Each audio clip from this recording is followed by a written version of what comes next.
गुरुजी प्रणाम। मैं आपकी ज्योति। गुरुजी अनहद नाथ साधना अभी बस करके मैं उठी हूँ। 15 मिनट नॉर्मल हमिंग की मैंने जिसको सुना, फिर 15 मिनट मैंने रेस्ट किया गुरुजी। उसमें बहुत रोना आया। मन में ऐसा आ रहा था कि क्या कमी रह गई जन्म जन्मांतर से, जो निराकार आके मुझे मेरे अस्तित्व को खत्म बिल्कुल नहीं कर रहे हैं, कि आकर मैं उनके साथ एक नहीं हो रही हूँ। क्या कमी रह गई मेरे प्रेम में? कितने जन्मों से न जाने ये चल रहा है। मैं बहुत रोई गुरुजी। अभी भी मैं ये वीडियो रिकॉर्ड कर रही हूँ तो मुझे ऐसी फीलिंग आ रही है। फिर ये लग रहा था गुरुजी, फिर मैंने हमिंग की हल्के, नेक्स्ट 15 मिनट्स में हमिंग की हल्के हल्के हल्के गुरुजी। उसको एंड तक सुना। फिर 3 से 5 सेकंड रुका जाता है, ज्यादा देर रुका नहीं जाता। फिर सांस स्वतः ही आ जाती है और हल्की हमिंग में कर रही हूँ। फिर गुरुजी ऐसा मन में भाव आया कि मेरा अस्तित्व तो समाप्त हो ही चुका है। मैं तो निराकार के साथ, हर सांस के साथ निरंतर निराकार के साथ एक हो रही हूँ गुरुजी। फिर मैं 15 मिनट रुकी गुरुजी।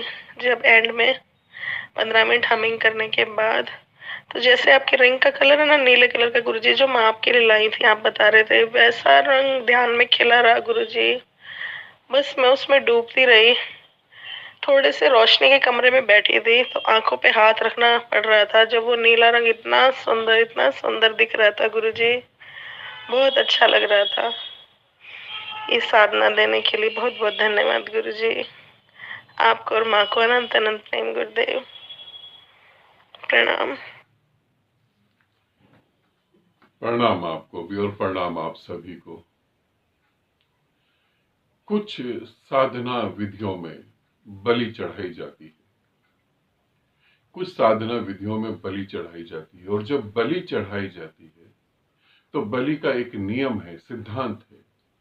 ये अगर नियम पूरा नहीं होता है तो बलि कभी भी नहीं चढ़ाई जा सकती। नियम क्या है कि जिसकी आप बलि चढ़ा रहे हैं वो उस भाव दशा को और उस स्थिति को स्वीकार करेगा और अपनी गर्दन को नीचे झुका देगा। यदि वो गर्दन को नीचे नहीं झुकाता है सहज रूप से, तो बलि को नहीं चढ़ाया जा सकता, तो उसे छोड़ना पड़ेगा। मगर वो सहज रूप से गर्दन को नीचे झुका देता है, तभी बलि चढ़ती है और वही बलि स्वीकार योग्य होती है। अब तुम सोचोगे मैं बलि के बारे में तुम्हें क्यों बता रहा हूं? यही आकार और निराकार की बात है। तुम कहते हो कि निराकार मेरे अहंकार को खत्म क्यों नहीं कर रहा? निराकार यही कह रहा है कि जब तुम गर्दन नीचे करोगे तभी तो मैं काट पाऊंगा, और तुम बार बार गर्दन उठा लेते हो। गुरु यही तो कह रहा है कि तुम स्वीकार करो तभी तो मैं तुम्हें मार पाऊंगा, और तुम स्वीकार करने की कोशिश में ही फिर तुम अस्वीकार कर देते हो। मेरा अहंकार खत्म क्यों नहीं होता?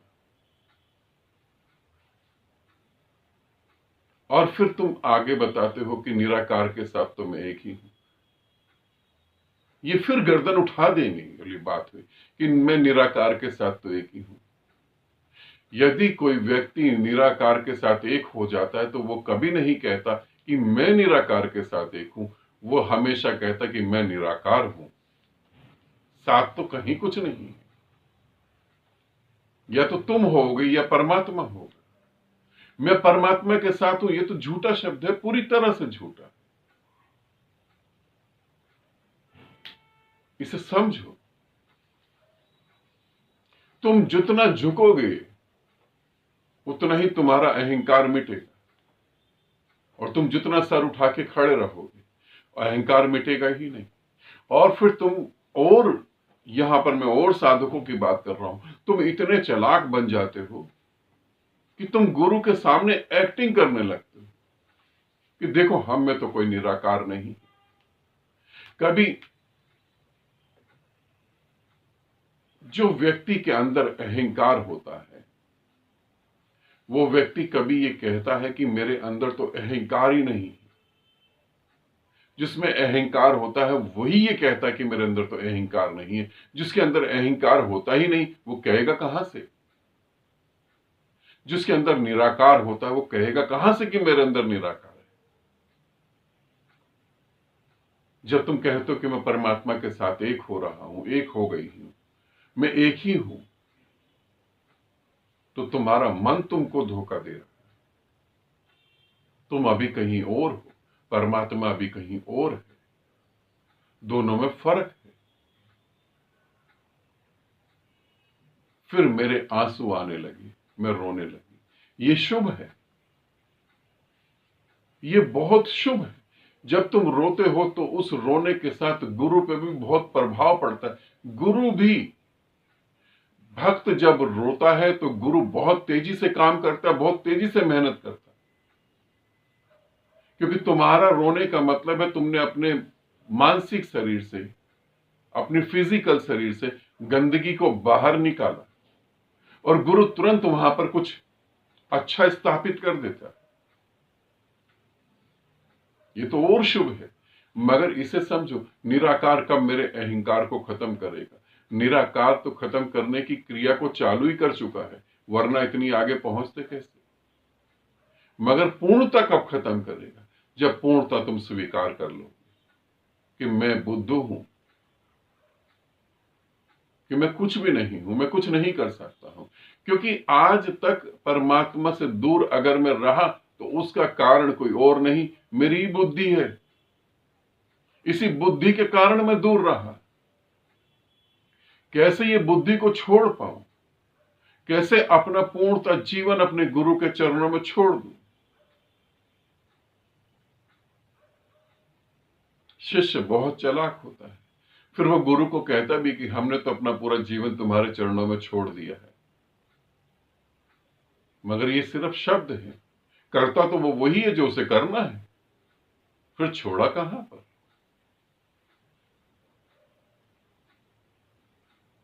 फिर छोड़ा तो बिल्कुल नहीं।